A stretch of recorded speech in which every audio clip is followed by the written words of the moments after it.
here is your shot of the morning. These pint-sized former mayors from Minnesota took over the studio.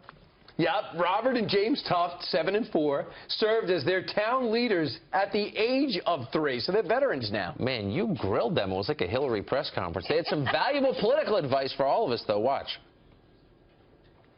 Now, what is your advice? Give us some political advice. Well, look people in the eye, shake hands, and no poopy talk. Right. That's a good one. No poopy talk. Have you learned that from your brother as mayor? No Right. poopy talk? Newt Gingrich was jotting down notes because he's always looking to learn. Joining us now is former Speaker of the House, Newt Gingrich. Newt, is that good, solid advice this morning? That may have been the most mature statement we've gotten out of a candidate this year. Absolutely. That's great. That's great. It's good to see you again. How would you rate this week for Donald Trump with one of the biggest days, that Saturday, at an African-American church in Detroit, still straight ahead? Well, look, I think he's showing that he is daring, he's aggressive, he's going to be Donald Trump, and people have to decide whether or not that's the future they want for the country.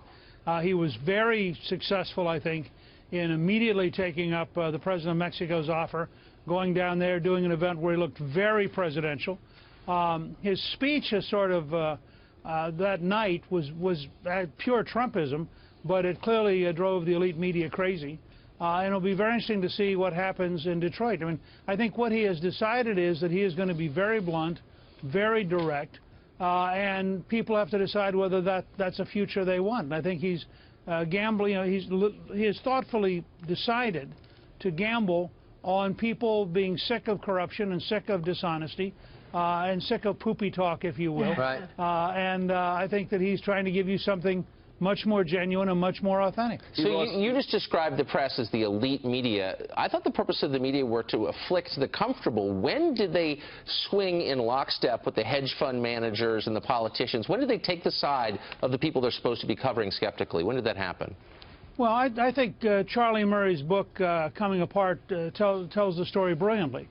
We've moved into a class system where the people who go to Harvard, Yale, and Princeton marry the people who go to Harvard, Yale, and Princeton. Most of the elite media is part of that.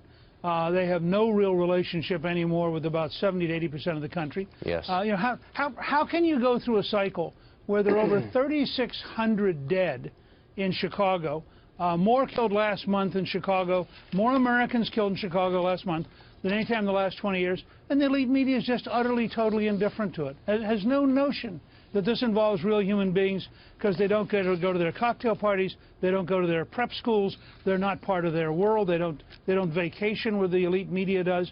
And so you have this enormous growing gap, which, by the way, will be the biggest single challenge in the debate. I mean, Trump's got to debate both Hillary and the moderators simultaneously. What she just said is the truest thing I've heard today. I live in that world, and you're exactly right. That's exactly what's happening. Now, Newt, if you read Politico this morning, it says that Bill Clinton aides used taxpayer money to buy IT equipment, including servers, for the Clinton Foundation.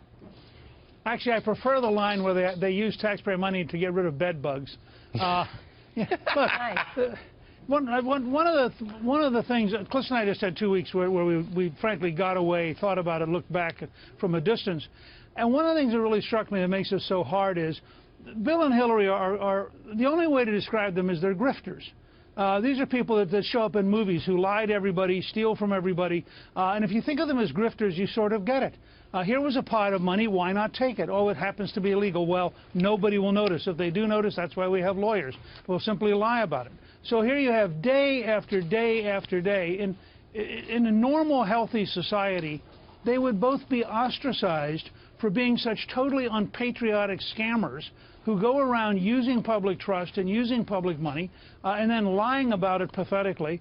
And instead, we all just get numb to it. It's an astonishing thing to live through. Yeah, it's just unbelievable, too, because while she's doing this, it's hire Sidney Blumenthal, even though I was told not to. Don't commingle the foundation with your State Department. Well, I'm doing it anyway, even though I was told not to. And then put some of my sycophants at the foundation, and now we have the interchange and interlocking in communication between staffs at both the State Department as well as the foundation. And you know, in the real world, who would be ticked off?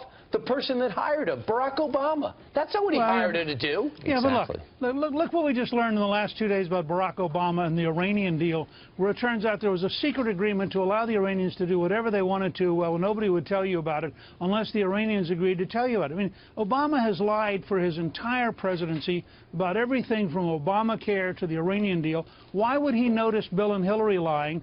You cannot be a modern liberal and tell the truth, as you just saw a few minutes ago in the vice presidential nominee, who can't even tell the truth about Hillary's failure to hold press conferences. I mean, they have a belief that if they look in the camera, they seem sincere, and they lie consistently, that the lies will eventually seem true. So tomorrow, Trump is going to Detroit. He's going to talk in a black church. Most people don't think he has any shot of winning over 8%, 10% of the African-American vote. Do you think that's true? And why is he doing this? Well, look, first of all, let me go back to Chicago, which is a devastating example. Over 3,600 Americans have been killed in Chicago, and liberals whose policies have led to this have done nothing. Detroit, the city collapsed. Large parts of the city are uninhabited. The school system is a disaster. People have no jobs, they have no hope, they have no future. All of this under Democrats. To have a Republican, and this is where I have to say I admire Trump. I have the places he and I disagree deeply, but I admire him having the courage, first of all, to remind people about Lincoln. Second, to remind people that all those segregationist senators were Democrats. All those segregationist sheriffs were Democrats. The fact is the Democrats have totally mismanaged our biggest cities. You look at Baltimore, you look at Detroit, you look now at the south side of Chicago, you look at Milwaukee, the sixth poorest city in America. And for Trump to have the courage to go into those environments, he's going to be attacked, he's going to get beaten up, but I think if he is prepared to endure it, that by October you might see him in the 20–25% range in the black community, and it is impossible for a Democrat to win if they're driven below 80% of the black vote. That's for sure. He'll win big if he gets that number. Thanks a lot, Mr. Speaker. Thank you. Good with you. All right, Newt Gingrich, real core average is about 5% separating them, where Donald Trump's numbers holding, Hillary's dropping. The question is, where are those votes going?